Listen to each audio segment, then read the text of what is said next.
désespoir est assis sur un banc. J'ai trouvé ce petit coin sympa, mais c'est vrai que ça va dépendre de comment je vais m'asseoir.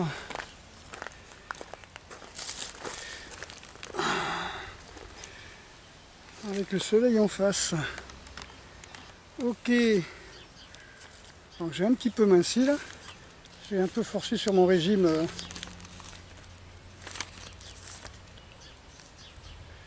Donc aujourd'hui je voulais parler un petit peu de ce qu'on appelle les 3 charges. En fin de compte, tous les mammifères, hein, je pense aussi sur les poissons, on a vu ça aussi. Donc en fin de compte il existe 3 charges. Donc ce sont ce qu'on appelle le rituel de soumission. C'est ce qui fait dire par exemple que l'animal le plus dangereux de la savane, c'est pas le lion, c'est pas l'éléphant, ce serait pas le rhinocéros non plus, ce serait le bœuf, enfin le buffle, parce que le buffle lui il rentre dedans. Hein. Heureusement d'ailleurs, entre guillemets heureusement, les copains végans vont pas être contents. Non, je veux dire, il n'y aurait pas de corrida si les buffles avaient 3 charges. D'accord, donc les buffles ont une seule charge, tous les autres ont 3 charges. Donc vous voyez ces Africains, ces guides africains qui, pour impressionner les touristes, vont faire les azous pour exciter un éléphant. Donc l'éléphant en charge du clan va foncer et effectivement il va s'arrêter devant le guide en faisant beaucoup de poussière. Le guide va réessayer une deuxième fois et puis ça va marcher. Par contre lui il connaît bien, il ne va pas le faire 3 fois. Si là il y a le touriste, une fois que le guide est parti, qui veut s'amuser à exciter l'éléphant, il se fait piétiner. Donc c'est un petit peu normal. C'est 2 charges d'intimidation et après on rentre. Ça c'est tous les animaux qui ont ça. Les gorilles aussi, hein, les grands singes aussi, il suffit de voir n'importe quel reportage dessus. Ce qui fait qu'en fin de compte, quand quelqu'un veut nous intimider, quand quelqu'un veut nous insulter, ben, si on lui rentre dedans, ben, ça s'appelle lui rentrer dedans comme un bœuf. On agit comme un buffle, on est aussi con qu'un bœuf. On est moins con qu'un éléphant, qu'un rhinocéros ou que n'importe quel gorille, qu'un orang-outan, que n'importe quel animal qui veut impressionner. Il laisse toujours 2 chances. Rentrer dedans sur un mec comme ça, comme un fou, ça n'a aucun sens. Donc ça c'était l'histoire des 3 charges. Alors pourquoi je parle de ça? Parce que je voulais parler un petit peu des... Ça c'est le sujet numéro 1 que je voulais vous parler. J'ai 2 autres sujets. Donc le sujet numéro 2, c'était un petit peu cette grande différence. Je ne vais pas parler d'arts martiaux, parce que pour moi l'art martial il est réservé aux militaires, ou à la rigueur à ceux qui font de la reconstitution, qui vont transmettre des arts de combat. Sans bien sûr se dire je vais couper quelqu'un en 2 hein, avec les sabres. Il y a des fous hein, qui le font. Donc ce qu'on appelle la self-défense ou l'autodéfense, c'est une attitude qui tient compte de la légitime défense. Donc dans cette conjoncture, vous avez une personne qui veut blesser une personne et l'autre personne qui ne veut pas être blessée. On n'est pas obligé de blesser l'autre personne, d'accord? On cherche simplement à ne pas être blessé. C'est ce qu'avait dit donc Maître Laurent Maroto, qui disait que le but de l'art martial, tel qu'il enseignait lui, le Takedaryu Marotora, c'était non pas de chercher à tuer l'autre ou à blesser l'autre, mais de chercher à ne pas être blessé. Donc évidemment, je ne peux qu'être d'accord avec ça.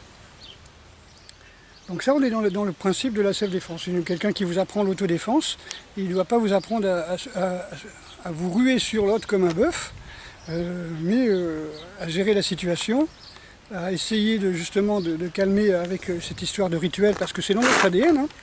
Et puis ne pas chercher forcément à lui casser un genou, les cervicales, l'estropier à vie.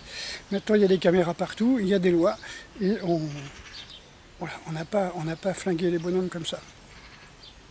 Maintenant, qu'est-ce qu'un sport de combat? Un sport de combat, c'est ce qu'on appelle un rituel, un duel ritualisé, on va dire.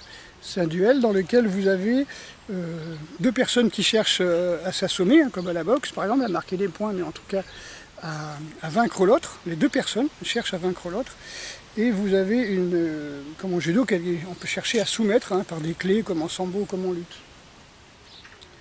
Et donc vous avez des règles, et vous avez les deux personnes qui ont le même but. Alors que dans une attaque dans la rue, si on vous attaque, que vous cherchez à fuir ou à esquiver ou à essayer de calmer la situation, vous faites ce qu'on appelle, vous cherchez à gérer, mais vous cherchez à ne pas être blessé, vous ne cherchez pas forcément à écraser la personne en face. Et puis vous avez un troisième cas, c'est ce qu'on appelle les bagarres de rue. Hein. Donc la bagarre de rue, c'est un duel. Un duel de rue où les deux personnes veulent s'anéantir. Hein. C'est les gangs qui viennent attaquer des gangs, c'est des gens qui attendent les gens dans la rue parce qu'ils n'ont pas la conscience tranquille et puis qui veulent attaquer d'autres personnes. Voilà. Les règlements de compte, voilà, c'est ça, je cherchais le mot, hein, c'est la vendetta.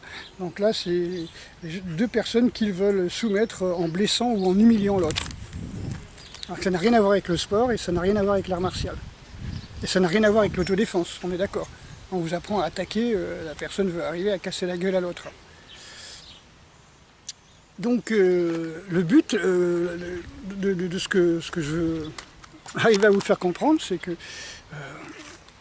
tous ces duels ritualisés, les sports de combat, y compris l'art martial pratiqué dans un but de transmission, ça peut vous aider effectivement comment dire, à vous défendre dans la rue, comme un danseur de ballet, et assez souple pour arriver à donner des coups de pied. Comme quelqu'un qui fait de la boxe, par exemple, et qui voit deux bonhommes en face de lui qui arrivent avec des couteaux, il ne va pas faire gauche-droite-gauche. Hein. Il va se servir du cardio qu'il a obtenu par son entraînement, et puis il va sauver sa vie en partant. C'est pour ça que je disais que la meilleure façon de sauver sa vie, c'est de faire du parcours. Donc voilà, c'est ce que je veux dire, c'est que tout peut vous apprendre à faire de l'autodéfense. Tout peut vous apprendre, toutes les pratiques peuvent servir à la défense, mais elles ne sont pas forcément faites pour ça. Comme quelqu'un qui fait du parcours, comme je dis, il ne le fait pas forcément pour l'autodéfense. Quelqu'un qui fait de la gym dans un club de gym pour faire des compétitions, il sait faire rondade, flip, sopère, sauter d'un endroit à l'autre et puis courir très vite, comme celui qui fait de l'athlétisme. Il ne le fait pas forcément pour apprendre à sauver sa vie, mais ça peut lui être utile en cas de conflit. Donc la vraie autodéfense, donc là, ce que j'appelle moi l'autodéfense, la pratique de la défense, elle n'est pas spécialisée. Il y a du sol, n'importe quel sol. C'est-à-dire vous pouvez être au sol sur du gravier, vous pouvez être du sol sur de l'herbe, vous pouvez être dans les escaliers, vous pouvez être dans vos escaliers de votre immeuble, vous pouvez être sur un parking, vous pouvez être quand il pleut, quand il neige, voilà, avec de l'eau jusqu'aux genoux, l'autodéfense. Vous voyez un petit peu ce que faisait Musashi, hein, pour se protéger, il allait se battre il donnait des rendez-vous dans les rizières hein, pour se battre, hein, pour un petit peu emmerder les gens pour ne pas être encerclés. Il se mettait dans les rizières, là, sur les petits chemins. Donc la vraie autodéfense n'est pas spécialisée, donc il n'y a pas de sol. Vous pouvez travailler debout. Debout avec armes ou sans armes, ou debout contre des personnes qui ont des armes ou pas d'armes, contre une personne ou plusieurs personnes. Il n'y a pas de règles, il n'y a pas de compétition, il n'y a pas d'arbitre. Ça, c'est la technique de self-défense. Et encore une fois, vous n'êtes pas obligé d'anéantir l'autre. Donc vous pouvez ne faire que ce que la loi vous autorise. Alors parfois vous pouvez lui faire une clé et le tenir pendant 20 minutes comme ça en attendant la police. Vous pouvez avoir des emmerdements parce que vous avez contraint par corps. Hein, vous avez bloqué quelqu'un, vous l'avez empêché de circuler, vous l'avez empêché de fuir. Donc vous voyez, même ça, il faut bien regarder les textes de loi et bien faire attention à ce que vous faites. Donc voilà mon petit résumé. Hein, je vous ai parlé en gros des différentes charges et des rituels de soumission, donc au moins 2 charges. Et après, la personne n'a pas compris, vous lui rentrez dedans, ou bien vous partez tout de suite. Hein, donc le principe c'est que quelqu'un vous toise ou vous insulte, si vous lui rentrez dedans, vous êtes comme les bœufs, vous n'avez pas respecté votre rituel de soumission. Hein. Voilà. Et puis la différence entre les sports de combat, la self-défense et les bagarres. Ok, donc voilà, c'est tout ce que je voulais vous dire. Hein. On veut dire que les sports de combat n'ont pas été créés pour se défendre, mais pour faire des compétitions, mais que ça peut vous aider à vous défendre, ne serait-ce parce que ça vous a développé que certaines qualités comme le cardio, la rapidité, la souplesse, et enfin, un petit peu la capacité à grimper sur des obstacles, à courir, voilà. À vous sauver. Allez, à bientôt.